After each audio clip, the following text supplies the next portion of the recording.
வச்சிருக்கு. என்ன பொம்மை கொடுத்துருக்குற? இன்னும் கொஞ்சம் வெல்லம், அதுக்கப்புறம் துளசி, அதுக்கப்புறம் வேப்பந்தூள். அதுக்கப்புறம் பாருங்க, நான் வந்து இந்த பேனை பற்றி உங்ககிட்ட சொல்லணும் அப்படின்னு சொல்லிட்டு, உங்கள் சமையல் மணக்க ருசிக்க அம்மா சமையல் மசாலா ஐட்டம்ஸ், ஊறுகாய் ஐட்டம்ஸ் நம்மக்கிட்ட கிடைக்குது. நீங்கள் கீழே வந்து நம்பர் கொடுக்குறேன், நம்பரில் கான்டாக்ட் பண்ணுங்கள்.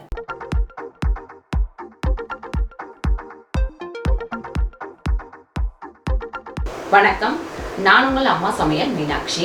இன்றைக்கி நம்ம தமிழ் வருஷ பருப்புக்கு நம்ம வந்து சாமி கும்பிட்றதுக்கு என்னெல்லாம் பண்ணுறேன் அப்படின்னு சொல்லிட்டு காட்ட போகிறோம். ஒரு விளாக் தான் இது, வந்து கொஞ்சம் இன்ட்ரெஸ்டிங்காக இருக்கும்.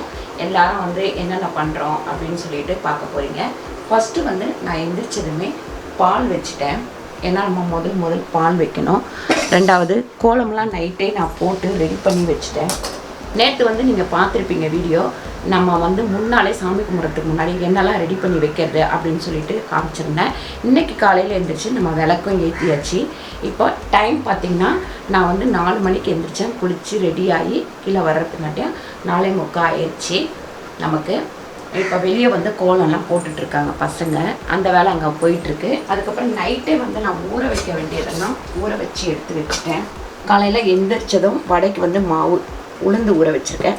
இது கடலப்பருப்பு வந்து சொயும் உருண்டைக்கு, அதுக்கப்புறம் பார்த்திங்கன்னா பட்டாணி வந்து குழம்புக்கு, அதுக்கப்புறம் பச்சரிசி சொய் உருண்டைக்கு, உளுந்தும் சொய் உருண்டைக்கு. இதெல்லாம் வந்து ஊற வச்சு ரெடியாக எடுத்து வச்சுட்டேன். ஊற வச்சு ரெடியாக வச்சுட்டேன்.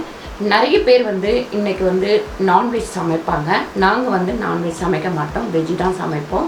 அதனால் ஒரு தோசை, இட்லி, இல்லை பூரி, பொங்கல் அந்த மாதிரி ஏதாவது பண்ணி அதுக்கு சைடிஷ் வச்சுட்டு, அதுக்கப்புறம் பார்த்திங்கன்னா நம்ம வந்து பணியாரம் பண்ண போகிறோம். அதுக்கப்புறம் சொய் உருண்டை பண்ண போகிறோம். இதெல்லாம் பண்ணிவிட்டு சீக்கிரமாக நம்ம காலையிலேயே சாமி கும்பிட்டுடலாம் அப்படின்னு சொல்லிட்டு தான் நான் இவ்வளோ சீக்கிரம் எழுந்திரிச்சேன். நம்ம வந்து ஆரம்பிக்கலாம் வேலையை. அதுக்கப்புறம் நம்ம கடலப்பருப்பு வந்து வேக வச்சு எடுத்துக்கலாம். ப்ரெஷர் வந்த உடனே நம்ம வேக போட்டுக்கலாம்.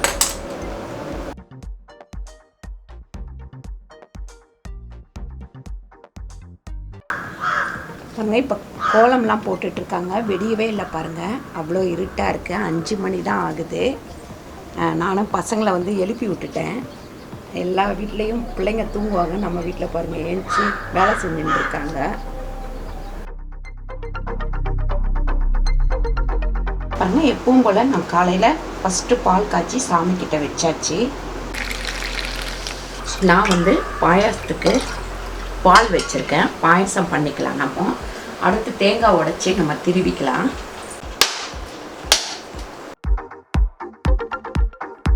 மிக்சியில் போட்டு ஒரு சுற்றி எடுத்துக்கலாம் தேங்காவை.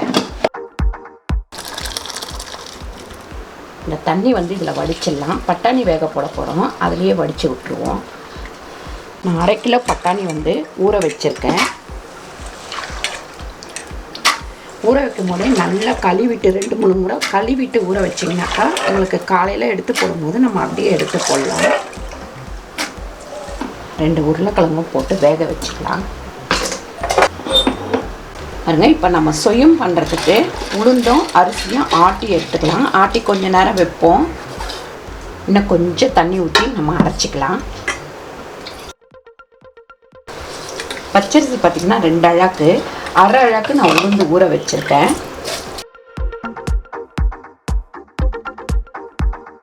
நல்லா இந்த மாதிரி நைஸாக அரைச்சிக்கோங்க. 3/4 ஸ்பூன் அளவுக்கு உப்பு போட்டு நம்ம நல்லா இதை மிக்ஸ் பண்ணி அப்படியே மூடி வச்சிடலாம். எல்லாம் ரெடி பண்ணிவிட்டு நம்ம போடுறதுக்கு கரெக்டாக இருக்கும். நம்ம எப்பவுமே மைதா, பச்சரிசி அந்த மாதிரி தான் போட்டு நம்ம சுயம் செய்வோம். இது வந்து நமக்கு கொஞ்சம் நல்லா வந்து ஒரிஜினலாக கிடைக்கும். அதாவது உளுந்தும் அரிசியும் போட்டு ஆட்டி செய்யும் போது அந்த சுயம் வந்து நல்லா வெள்ளை கலர்லேயே இருக்கும். இந்த பருப்பை ஒரு சுற்றிக்கலாம். இப்படி 1 பாதிமாக ஒரு சுற்றிக்கங்க. இதை மசிச்சு கூட நீங்கள் எடுத்துக்கலாம். இதில் கொஞ்சமாக தண்ணி விட்டுக்கலாம். நம்ம வந்து சுயத்துக்கு வெல்லம் வந்து கரைச்சி எடுத்துக்கலாம். வெல்லம் கரையட்டும். ஒரு 100 கிராம் ஜவ்வரிசி சேர்த்துக்கிறேன். வந்து பணியாரத்துக்கு நம்ம ரவை ஊற வச்சுக்கலாம். 2 டம்ளர் ரவை போட்டிருக்கேன். 3/4 டம்ளர் தண்ணி ஊற்றி நல்லா நம்ம ஊற வச்சுருவோம். ரவையை கொஞ்சம் நேரம் ஊறட்டும். நம்ம சொயத்துக்கு 1 ஸ்பூன் நெய் விட்டுக்கலாம். நெய் விட்டதும் நம்ம தேங்காய் சேர்த்துக்கலாம். இதில் அதாவது ஒரு தேங்காவில் முக்கால் தேங்காய் போட்டிருக்கேன். அதே மாதிரி பருப்பு வந்து 200 கிராம் பருப்பு இதே இதில் சேர்த்துப்போம். வெல்லம் கரைஞ்சிருச்சு, நம்ம இதில் சேர்த்துக்கலாம். 200 கிராம் வெல்லம் போட்டிருக்கேன் பாருங்க. இந்த பாத்திரத்துலேயே நம்ம ஒரு 1/4 கிலோ வெல்லம் சேர்த்துக்கலாம் பணியாரத்துக்கு. இதையும் நல்லா வந்து சூடு பண்ணி எடுத்துக்கலாம். இது எதுக்கு சூடு பண்ணி எடுக்கிறேன் அப்படின்னு பார்த்தீங்கன்னா, கல் மண்ணெல்லாம் இருக்கும், கரைக்கிறதுக்காக தான் சூடு பண்ணி எடுத்துக்கிறேன். ஒரு 1/2 டம்ளர் தண்ணி ஊற்றிடலாம். 3/4 டம்ளர் வந்து ஜவ்வரிசி போட்டிருக்கோம். இப்போ 1 டம்ளர் சேமியா சேர்த்துக்கலாம். பாருங்கள், நம்ம இன்றைக்கி வந்து கல்கண்டு பாயாசம் தான் பண்ண போகிறோம். இப்போ இதில் வந்து நான் 150 கிராம் கல்கண்டு சேர்த்துக்கிறேன். பணியாரத்துக்கு நார்மலாக நம்ம சாதா வாழைப்பழம் சேர்ப்போம். இன்றைக்கி நேந்திரம் பழம் சேர்த்துக்கலாம். எந்த பழம் சேர்த்தாலும் நீங்கள் வந்து நல்ல பழுத்த பழமாக சேர்த்துக்கோங்க. இப்போ இதில் நம்ம அரைச்ச நேந்திரம் பழத்தை சேர்த்துப்போம். அரைச்ச பச்சரிசி மாவு 1 டம்ளர் சேர்த்துக்கலாம். மைதா 2 டம்ளர் சேர்த்துக்கலாம்.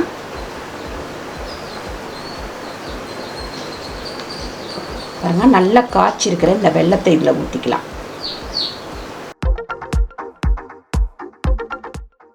நல்லா வந்து இதை மிக்ஸ் பண்ணிக்கலாம். 1 ஸ்பூன் அளவுக்கு நெய் போட்டுக்கலாம். அதுக்கப்புறம் பார்த்திங்கன்னா உப்பு கொஞ்சம் 1/4 டீஸ்பூன் அளவுக்கு உப்பு சேர்த்துக்கலாம். ஏலக்காய் பொடி 1/4 டீஸ்பூன். அப்படியே மூடி வச்சுருவோம். இப்போ நம்ம பாயாசத்துக்கு ஒரு 1/4 டீஸ்பூன் அளவுக்கு ஏலக்காய் பொடி போட்டுக்கலாம். நான் அடுப்பை ஆஃப் பண்ணிட்டேன். ஒரு 1/2 டப்பா அளவுக்கு மில்க் மேட் சேர்த்துக்கலாம். 1 ஸ்பூன் அளவுக்கு சாரப்பருப்பு சேர்த்துப்போம். எப்போவுமே சாரப்பருப்புனா என்னன்னு நிறைய பேர் கேட்டிருக்கீங்க. இது மளிகை கடையில் எல்லாம், டிபார்ட்மெண்ட் ஸ்டோரில், மளிகை கடையில் எல்லா இடத்துலையுமே கிடைக்குது.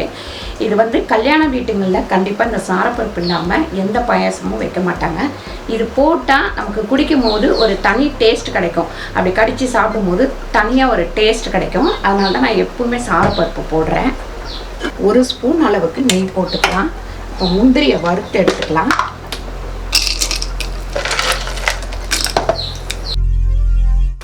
நல்லா வந்து முந்திரி செவந்துச்சு. இப்போ இதை வந்து நம்ம பாயாசத்தில் போட்டுக்கலாம். பாயாசமும் ரெடி ஆயிடுச்சு. இதை இறக்கி வச்சிருவோம். நல்லா பட்டாணியும் உருளைக்கிழங்கும் நல்லா வெந்துருச்சு.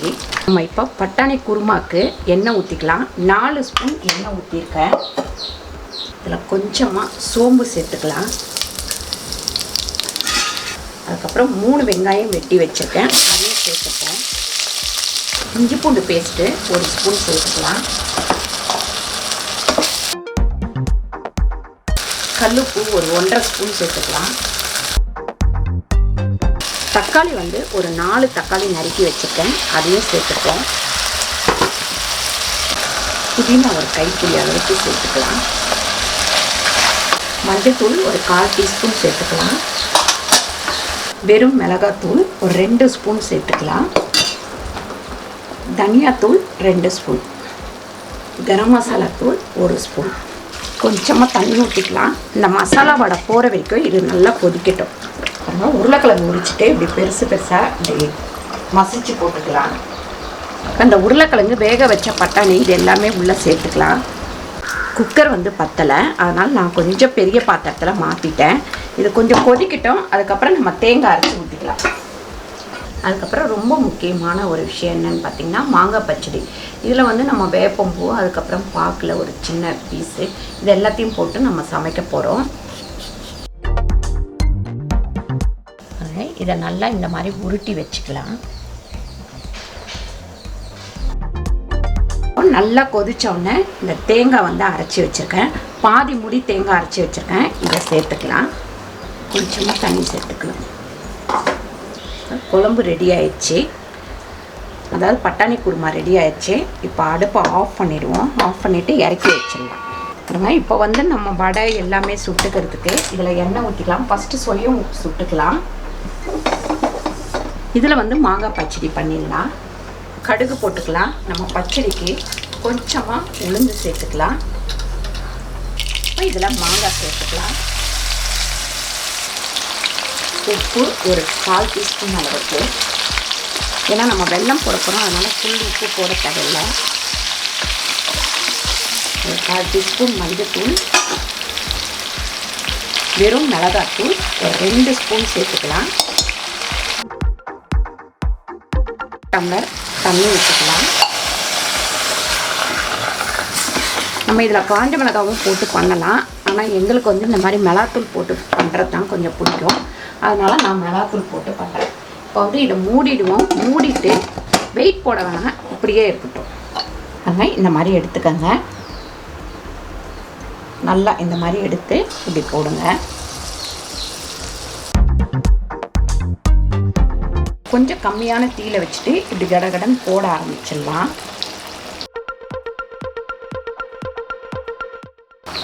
நல்லா வந்து புஷ்ஷுன்னு சூப்பராக வந்திருக்கு பாருங்கள். இதெல்லாம் வெந்துருச்சு, எடுத்துருவோம். நல்லா வந்து மேலே மொறுன்னு இருக்கும். உள்ளே பார்த்திங்கன்னா நமக்கு அந்த ஸ்வீட் வந்து அவ்வளோ டேஸ்ட்டாக இருக்கும். அதனால் நான் அரிசி ஊற வச்சுருந்தேன் வடைக்கு. அதை கொஞ்சம் நல்லா நைஸாக அரைச்சி எடுத்துக்கலாம். இது போட்டுக்கலாம்.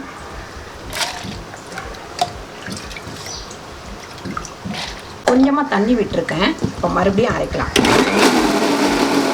இந்த அளவுக்கு நல்லா திக்காக அரைச்சி எடுத்துக்கோங்க.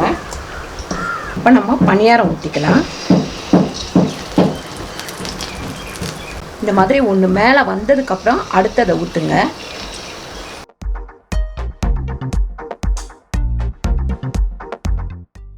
இந்த மாதிரி ஓப்பன் பண்ணி பார்க்கலாம் மாங்காவை. மாங்காய் பச்சடி. வேப்பம் பூவுக்கு பதில் நான் 2 வேப்பத்துளுர் வந்து போடுறேன். அதுக்கப்புறம் வெல்லம் போட்டுக்கிறேன். மாங்காய் வந்து 3 மாங்காய். வெல்லம் பார்த்திங்கன்னா ஒரு 350 கிராம்.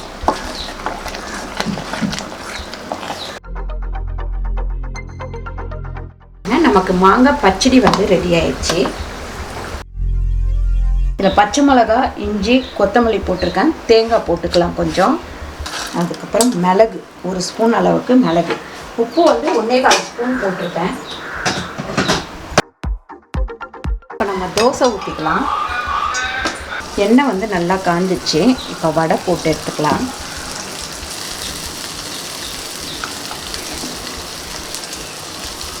இப்படி கல் தோசை மாதிரி ஊற்றி எடுத்துக்கலாம். அதுதான் வந்து நமக்கு ஆறி போனால் கூட சாப்பிட்றதுக்கு வந்து நல்லாயிருக்கும். நல்லா இந்த கலர் வந்தவுடனே எடுத்துருங்க. நல்லா முறுன்னு இருக்கும். நிறைய பேர் வந்து மிக்சியில் ஆட்டினா நல்லா இல்லை வடை அப்படின்னு சொல்கிறீங்க. இந்த மாதிரி கொஞ்சம் கொஞ்சமாக தண்ணி ஊற்றி அரைச்சிங்க அப்படின்னா நல்லா வந்து நம்ம கிரைண்டர் ஆட்டுற மாவு மாதிரியே வடை வந்து வரும்.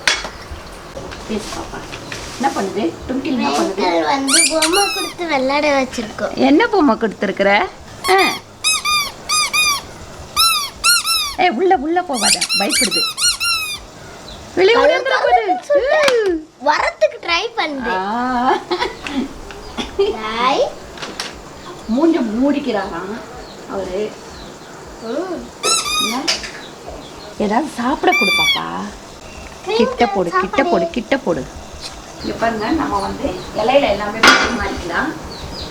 அதுக்கப்புறம் 2-3 ராணிங்களும் கிளம்புறதுக்கு கிட்டத்தட்ட எத்தனை மணிக்கு எழுந்திரிச்சாங்கன்னு பார்த்தீங்கன்னா 4 மணிக்கு எழுந்திரிச்சாங்க.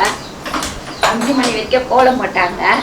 அதுக்கப்புறம் பார்த்தீங்கன்னா 5, 6, 7, 8, 9 4 மணி நேரம் 3 ராணிகளும் கிளம்பியிருக்காங்க பாருங்க. என்ன அழகா ஒரு புடவை கட்டத்துக்கு கிட்டத்தட்ட 4 மணி நேரம்.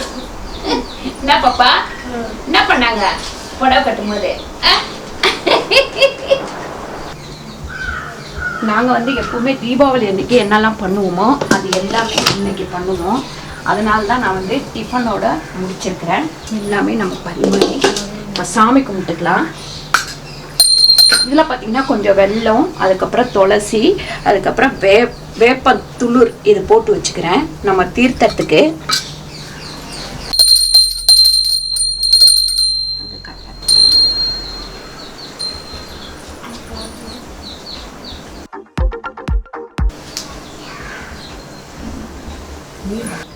இன்னைக்கு வந்து ஒரு ஆள் குறையுது. தீபிகா இன்னும் வரல, அவங்க வீட்டில் இருக்கிறாவோ. அதுக்கப்புறம் லாவண்யா வந்து அவங்க மாமியார் வீட்டில் இருக்கா. கூப்பிட்டதுக்கு இல்லை இப்போ லீவ் இல்லை அப்படின்னு சொல்லிட்டா. பாருங்கள், பொண்ணுங்க வந்து அவங்க மாமியார் வீட்டுக்கு போன உடனே அவங்க வீடு தான் ஒஸ்தி அப்படின்ற மாதிரி பேசுகிறாங்க. கொஞ்ச நாள் வந்து சில பிரச்சனைகள் வரும். அதுக்கப்புறம் பார்த்திங்கன்னா அவங்க எல்லாருமே நல்லா வந்து செட்டில் ஆகிடுவாங்க. அதுக்கப்புறம் பாருங்கள், நான் வந்து இந்த ஃபேனை பற்றி உங்ககிட்ட சொல்லணும் அப்படின்னு சொல்லிட்டு என்னன்னு கேட்டிங்கன்னா, இப்போ வெயில் அதிகமாகிடுச்சு. நமக்கு வந்து ஏசி பார்த்திங்கன்னா பெட்ரூமில் மட்டும்தான் ஏசி இருக்குது. அதனால் இங்கே ஹாலில் உட்காரும்போது ரொம்ப வெயில் ஜாஸ்தியாக இருக்குது. அதனால் இந்த ஃபேன் வாங்கினேன். சரி, இதை வந்து நம்ம போட்டு காமிக்கலாம் அப்படின்றதுனால. இதில் வந்து என்ன ஸ்பெஷல்னு பார்த்தீங்கன்னா, இந்த மாதிரி ஃபேன் வந்து நிறையவே வருது. நான் ஆல்ரெடி ஒன்று வச்சுருந்தேன். அது வந்து நம்ம வச்சோம்னா அந்த இடத்துல மட்டும்தான் காற்று வரும். இது நம்ம ஆன் பண்ணி விட்டோம்னா அப்படியே நம்ம டேபிள் ஃபேன் சுற்றுது பார்த்தீங்களா, அந்த மாதிரி இது வந்து சுற்றும். அதனால் கொஞ்சம் சௌகரியமாக இருக்கும். ஒரு இடத்துல வச்சுட்டு எல்லாருக்குமே காற்று வர அளவுக்கு இதை வச்சுக்கலாம் அப்படின்றதுனால தான் இது நான் வாங்கினேன். இப்போ இதை நான் போட்டு காமிக்கிறேன் பாருங்கள். இதோட லிங்க்கெல்லாம் நான் கீழே கொடுக்குறேன். கிளிக் பண்ணி போய் வாங்கிக்கிறதுனா வாங்கிக்கோங்க. வாரண்டி கார்டும் நமக்கு கொடுத்துருக்காங்க. 150 டிகிரி நமக்கு வந்து இது சுத்தம். இப்போ நான் போட்டு காட்டுறேன் பாருங்கள். இதில் பார்த்தீங்கன்னா நமக்கு டபுள் கலர் இருக்குது. ஓகே, நமக்கு சுற்றணும் அப்படின்னா நம்ம இதை ஆன் பண்ணோம்னா சுத்தம். அடுத்த இதில் வேணாம், சுத்த வேணாம், அப்படியே வச்சுக்கலாம் அப்படின்னா நம்ம வந்து ஒரே இடத்துல ஒருத்தருக்கு மட்டும் வர மாதிரி வச்சுக்கலாம். இப்போ நம்ம வந்து ரொட்டேட் ஆகட்டும் அப்படின்னா நம்ம வந்து சுற்றுற மாதிரி வச்சுக்கலாம். இன்னும் ஜில்லுன்னு காற்று வந்து வா.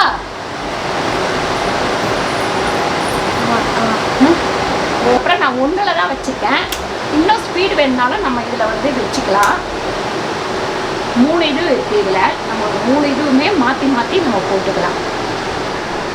இப்போ நமக்கு சுத்த வேணாம், ஒரே இடத்துல இருக்கட்டும் அப்படின்னா நம்ம எங்கே உட்காருமோ அந்த இடத்துல மட்டும் வச்சுக்கலாம்.